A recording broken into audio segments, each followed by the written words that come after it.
আমাদের অনন্য স্টোরি সকল প্রকার পার্ট গল্প দেখতে আমাদের চ্যানেলটি সাবস্ক্রাইব করে পাশে থাকা বেল আইকনটিতে ক্লিক করে অল নোটিফিকেশন অন করে দিন। সকালে ঘুমিয়ে আছি, হঠাৎ আমার দম যেন বন্ধ হয়ে আসছে। তাই চোখ খুলে তাকিয়ে দেখি রাইসা আমার নাক টিপে ধরে আছে। রাইসার হাত সরিয়ে বললাম, আপনি তুমি আমার নাক টিপে ধরলে কেন? রাইসার বয়স মাত্র ৫ বছর। তোমাকে সকাল থেকে ডাকছি, তুমি উঠছো না কেন? এত সকাল সকাল কেন ডাকছো? আব্বু তোমাকে ঘুম থেকে উঠিয়ে দিতে বলছে। ঠিক আছে আপনি তুমি বসো, আমি ফ্রেশ হয়ে আসছি। ঠিক আছে। তারপর বিছানা থেকে নেমে ওয়াশরুমে ঢুকে গেলাম। ফ্রেশ হয়ে রাইসাকে নিয়ে নিচে চলে আসলাম। নিচে এসে দেখি নানা নানি আর মামা মামি আমার জন্য নাস্তার টেবিলে বসে আছে। Good morning. Good morning. মামা আমাকে ডাকছো? তুই না দেশে যাবি বলছিস, তোর সব কিছু গুছিয়ে রাখ, আজ রাত 12টায় তোর ফ্লাইট। আব্বু, আমি ভাইয়ের সাথে বাংলাদেশে যাব। মামনি, আমরা সবাই আরো কিছুক্ষণ পরে যাব। না না, আমি ভাইয়ের সাথে যাব।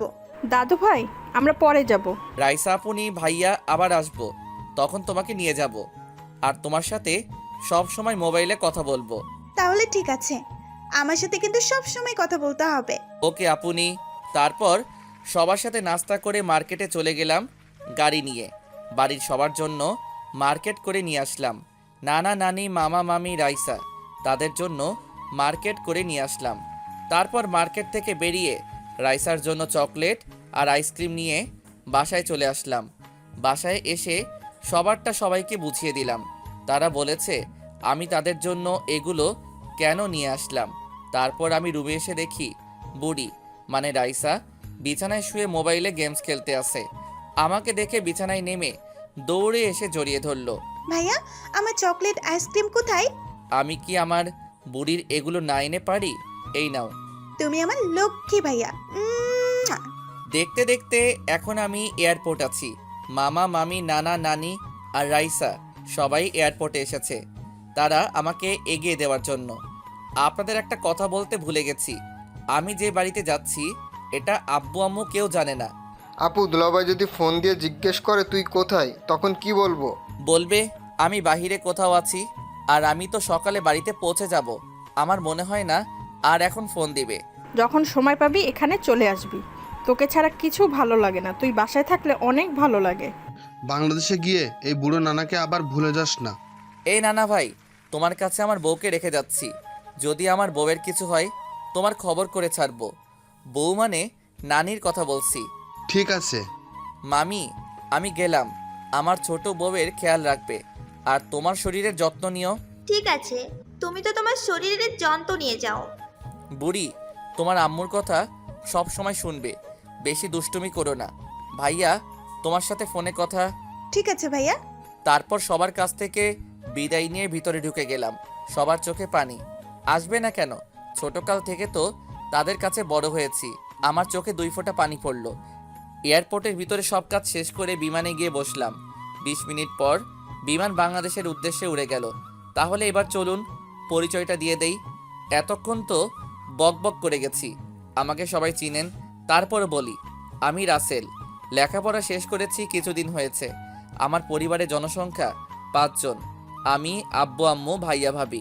বড় ভাইয়ার বিয়ের সময় ছিলাম না, কারণ ওই সময় আমার গুরুত্বপূর্ণ একটা পরীক্ষা ছিল।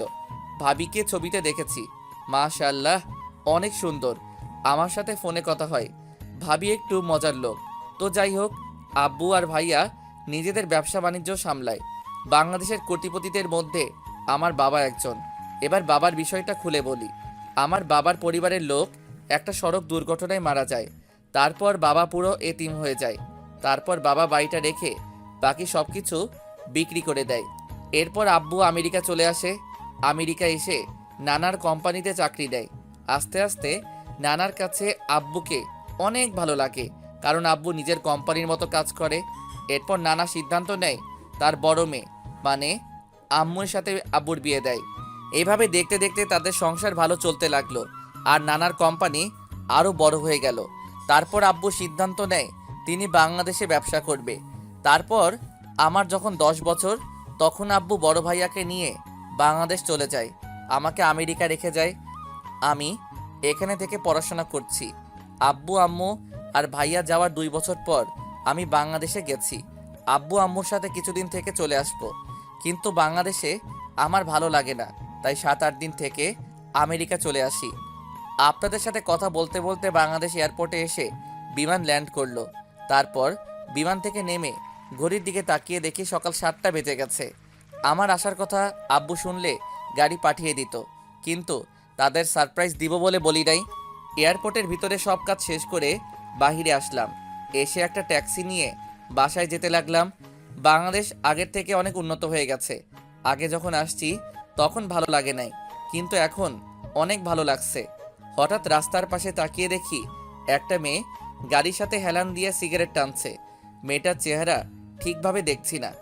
হঠাৎ একটা ছেলে আসলো বাইক নিয়ে। মেয়েটা বাইকে উঠে ছেলেটার সাথে যেতে লাগলো। তারপর মেয়েটা চারপাশে তাকালো। আমি মেয়েটার চেহারা দেখে একদম মুগ্ধ হয়ে গেলাম। এটা কোনো মেয়ে না, একটা পরী। মেয়েটাকে দেখতে অনেক সুন্দর। বাংলাদেশেও এত সুন্দর মেয়ে আছে আগে তো জানতাম না। কিন্তু মেয়েটার একটা জিনিস ভালো লাগে নাই, সেটা হলো সে ছেলেদের মতো শার্ট প্যান্ট পরে আর সিগারেট টানে। তো যাই হোক, মেয়েটা চলে গেল ছেলেটার সাথে।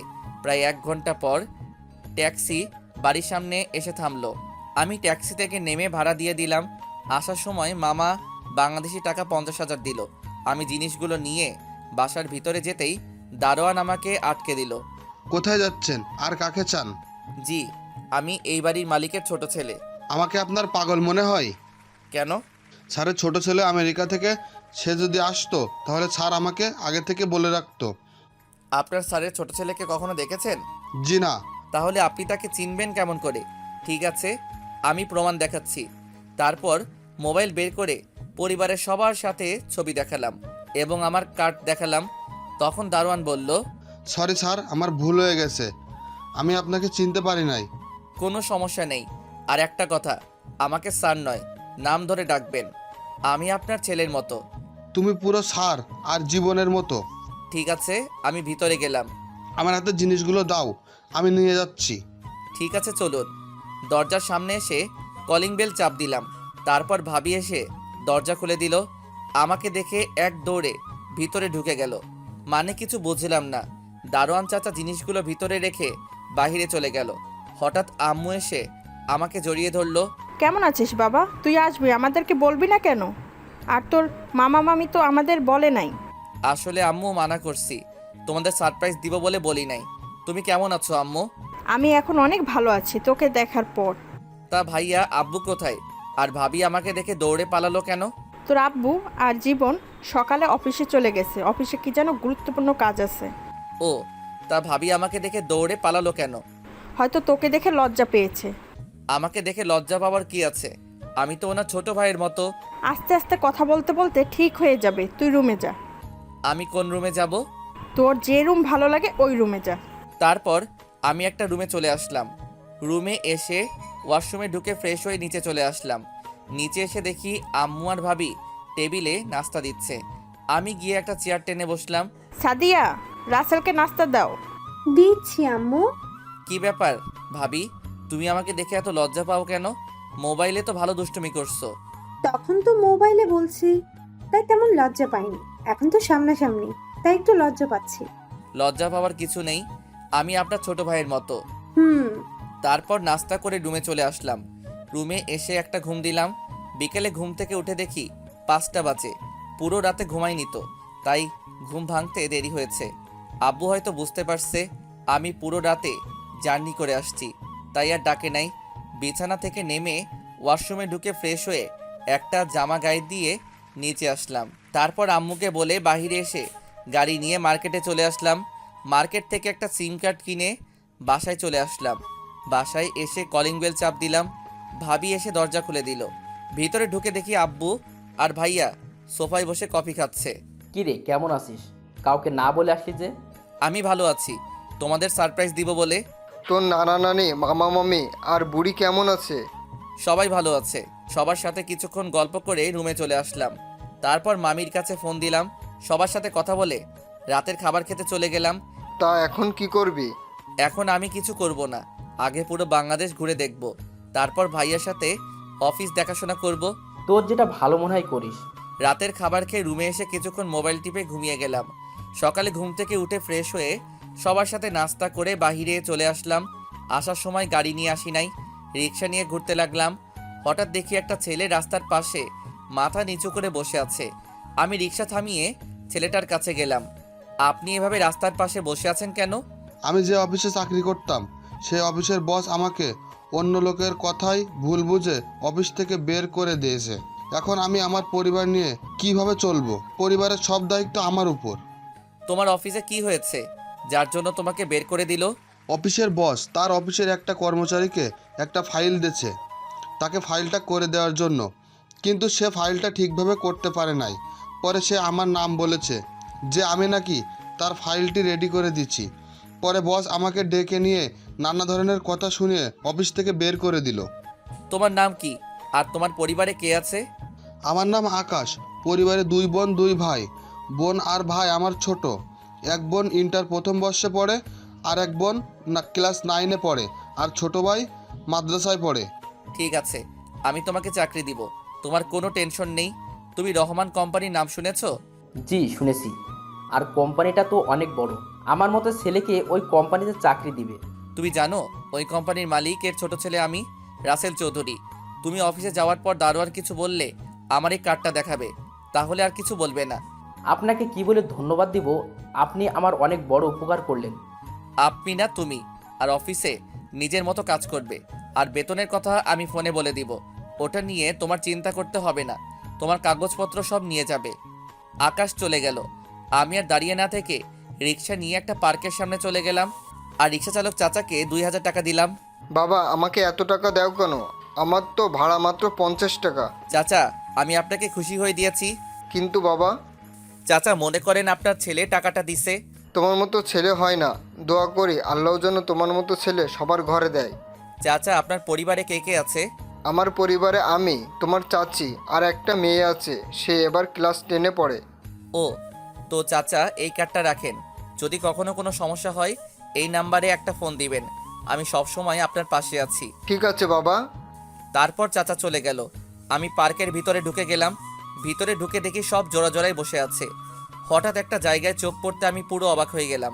ভালোবাসা শব্দটা হয় না কখনো পুরনো, হয় না কখনো মলিন, হয় না ধূসর কিংবা বর্ণহীন, যা শুধু রংধনুর রঙে রঙিন, হোক না সেটা এপার কিংবা ওপারের। তারপরেও ভালোবাসা তো শুধুই ভালোবাসা, শুধু কাছে পাওয়ার জন্য ভালোবাসা নয়, শুধু ভালো লাগার জন্য ভালোবাসা নয়, নিজের সুখ বিসর্জন দিয়ে ভালোবাসার মানুষকে সুখী রাখার নামই ভালোবাসা। কেমন হয়েছে জানাবেন। পর্বটা 2 বার করে লিখছি, জানি না কেমন হয়েছে। সাড়া পেলে পরবর্তী পর্ব লিখব। আমি গল্প লিখি, আমার মনের অনুভূতি থেকে বাস্তবের সাথে কোনো মিল নেই। সবাই লাইক এবং কমেন্ট দিয়ে জানাবেন কেমন হয়েছে। আগামী পর্বে এমপির মেয়ের কাহিনী আসবে। আশা করি আপনাদের কাছে গল্পটা ভালো লাগবে। নামটা চেঞ্জ করে দিছি। ধন্যবাদ সবাইকে। পরবর্তী পর্বের জন্য অপেক্ষা করুন।